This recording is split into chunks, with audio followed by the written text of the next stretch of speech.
Hello again, it's Alan making the local history tutor from Knowsley Face with a continuing short series of local history videos from the Knowsley and Liverpool areas.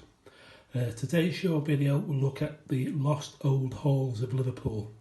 The four examples include Walton Hall, Bank Hall in Kirkdale, Chilwell Hall and the Larkhill Estate Stroke House in the Clubmoor area of Liverpool.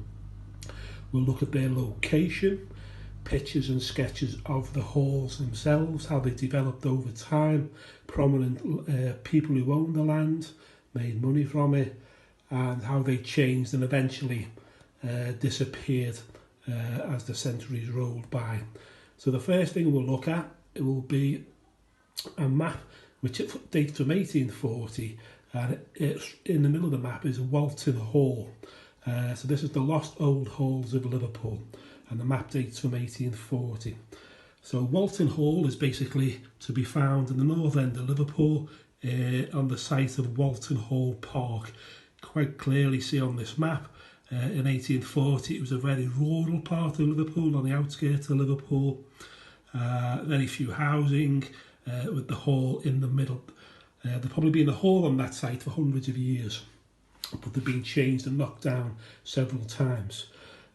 So Walton Hall, as you can see from the handout, can claim to have had a long and illustrious history. The manor of Walton is mentioned in the Domesday Book of 1086, the Normans, and the land one time was owned by the Walton family at one time.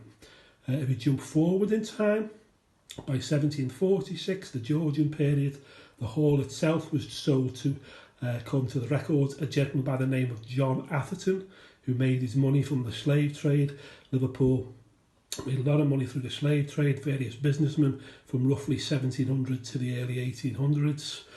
Mr. Atherton himself and his family lived at the hall for several decades. Eventually, the Atherton family sold the property to another very rich man by the name of Thomas Leyland around the year 1802, still in the Georgian period. A lottery winner, believe it or not, lotteries go back a long way. Way back in 1766, he won, him and his partner, his business partner in Liverpool, won £20,000 on the state lottery, an absolutely enormous amount of money. Mr. Leyland Thomas went on to be the mayor of Liverpool on 3 occasions, 1798, 1814 and 1820. He died in 1827, worth an estimated £736,000. That's in 1827 money. So he obviously was a multi-millionaire.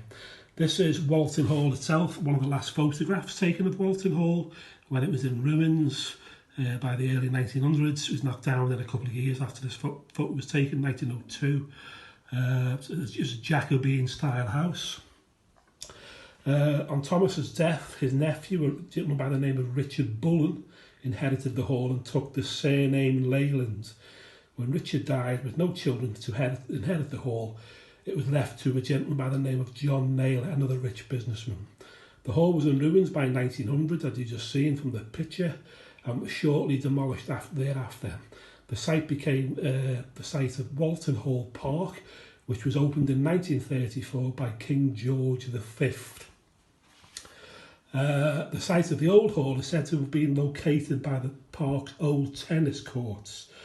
Since 1934, generations of Liverpudlians have enjoyed its open spaces, including myself.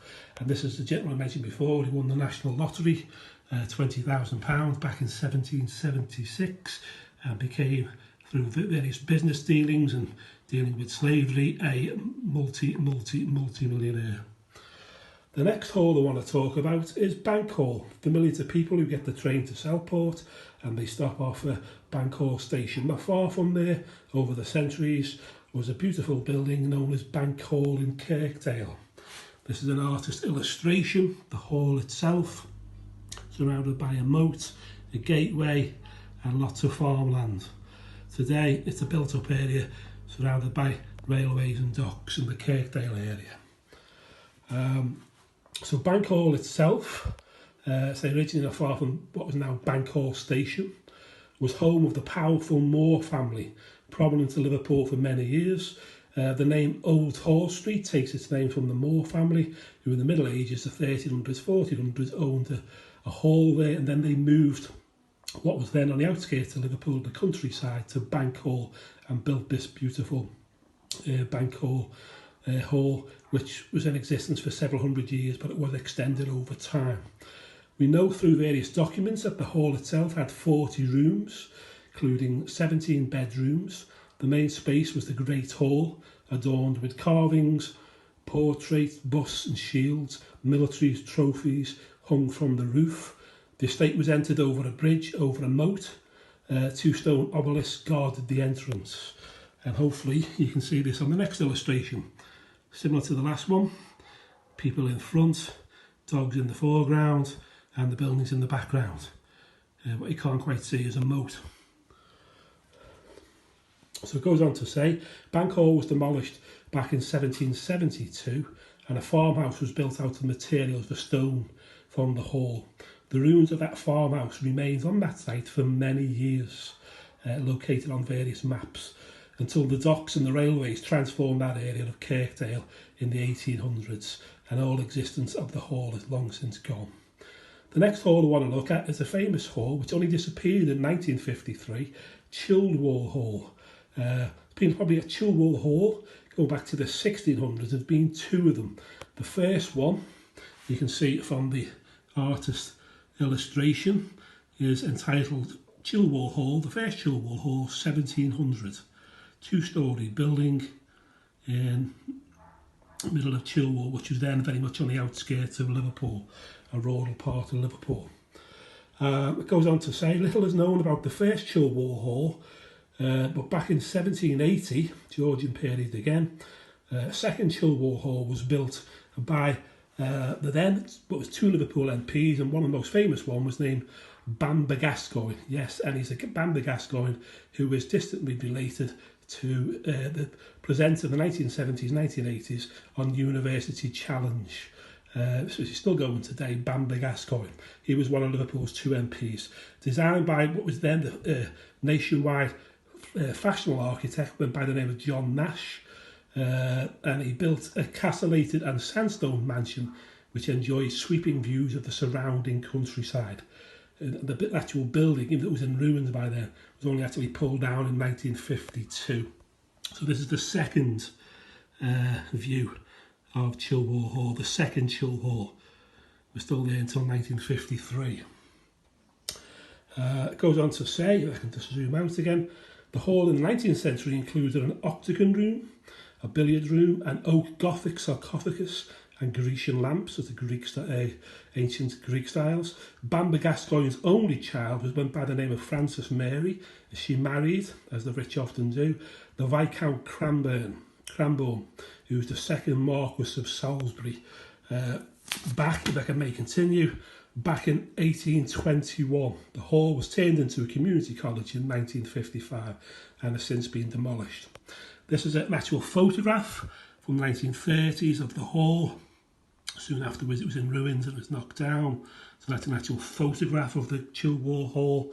The last hall I want to talk about is entitled Larkhill Estate or House, Clubmoor, Queen's Drive, which one time was on the outskirts of Liverpool.